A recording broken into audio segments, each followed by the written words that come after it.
Hi, everybody. Thank you so much for joining us today. I am Alexa Waco from Soho Press, Soho Crime, and Soho Teen. And today I'm going to be talking about some of our most exciting titles. First up, we have the Bombay Prince. I hope many of you are familiar with Sujata Massey's fantastic Agatha and Edgar award-winning Perveen mystery series set in 1920s Bombay, India. The Bombay Prince is the third and highly anticipated installment of that series. This incredible, rich historical mystery follows Bombay solicitor Perveen Mystery, a character based on India's first real female lawyer, Cornelia Sarabji. As a woman, Perveen finds herself in delicate situations that the police either ignore or don't have access to. In The Bombay Prince, Perveen is compelled to bring justice to the family of a murdered female Parsi student, just as Bombay's streets erupt in riots to protest British rule. At the beginning of the novel, Perveen Mystery isn't surprised when local unrest over the arrival of the Prince of Wales spirals into riots in the streets. But she's horrified by the death of Frenny Cuttingmaster, a young Parsi student who falls from the second floor gallery just as the prince's procession is passing by her college. Frenny had recently come in for a legal consultation, and what she confided convinces Perveen that her death was not an accident. Perveen steps forward to assist Frenny's family in the fraught dealings of the coroner's inquest. Meanwhile, Bombay is erupting. Can Perveen help a suffering family when her own is in danger? Even if you're not a mystery fan, I would recommend this as an accessible and rich historical read. Next, we have another incredible mystery set that's Clark and Division by Naomi Hirahara. Set in 1944 Chicago, Edgar Award winner Naomi Hirahara's new mystery is a poignant exploration of the after effects of the World War II incarceration of Japanese Americans. It follows 20-year-old Aki Ito and her parents, who have just been released from Manzanar, where they were detained by the US government in the aftermath or during the war. Their life in California, they find, is completely gone, eviscerated. Instead, they are being resettled 2,000 miles away in Chicago, where Aki's older sister Rose was moved to the new Japanese American neighborhood near Clark and Division Streets. But on the eve of the Ito's family reunion, Rose is killed by a train. Aki is absolutely stunned. Officials quickly rule Rose's death a suicide, but Aki's instincts tell her that there is more to the story and she is the only person who can find the truth. And so that is her attempt to do so.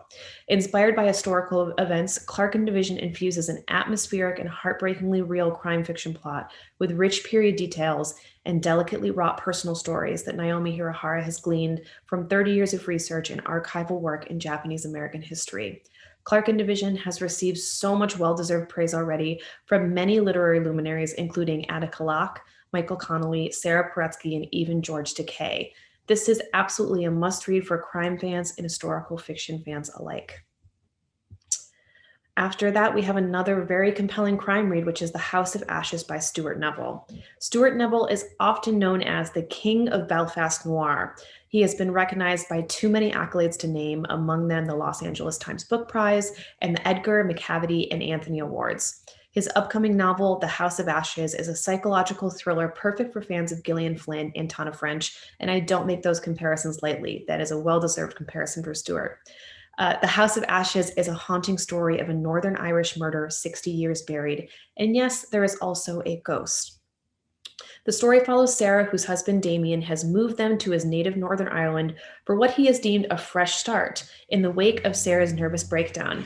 Sarah, though, who knows no one in Northern Ireland, is jobless, carless, friendless, and soon realizes that she has become a prisoner in her own house with a man she barely recognizes as her husband. Things take a turn for the worse when one day an old woman beats on the door, insisting the house is hers before being swept back to her care facility. The interaction rattles Sarah, who also has begun to experience the hints of a haunting, including mysterious bloodstains on the floor that appear and disappear. So Sarah begins to unearth the house's terrible history. As the two women, Mary, the older woman who appeared at the door, form a bond over their shared traumas, Sarah finds the strength to stand up to her abusive husband, and Mary, who has been silent for 6 decades in a dual POV, is finally ready to tell the story of what happened to her in this house. While chilling, The House of Ashes is a gorgeous portrait of violence and also resilience with subtle layers of Irish history built in. So that is The House of Ashes by Stuart Neville. Next, we have a literary novel, an adult literary novel called Blueskin Gods. Blueskin Gods is the upcoming novel from S.J. Sindhu, the author of Marriage of a Thousand Lies, a novel which won the Publishing Triangle Edmund White Debut Fiction Award and was a finalist for the Lambda Literary Award, as well as an ALA Stonewall Honor Book. Blueskin Gods is a groundbreaking novel about faith, identity, and finding one's path, and an excellent book club pick, if I do say so myself. This is a story of Kalki, born with blue skin in Tamil Nadu, India, who has been raised to believe that he is the 10th reincarnation of the Hindu god Vishnu and can perform miracles, which he does. But when his aunt falls ill and his powers fails him, Kalki discovers the truth that he has been brought up in a lie and his father has been cashing in, swindling millions because of Kalki's miracles. Kalki must face the facts that he's not a god, but a fraud, and find his true place in the world, which is the true work of this very moving and poignant novel.